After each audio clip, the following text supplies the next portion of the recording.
Jaya Jaya Sri Sudarshana.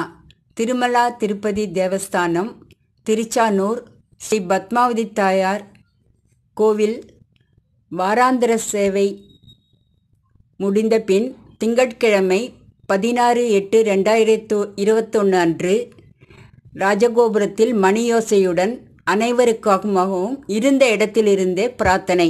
Jaya Jaya Sri Sudarshana.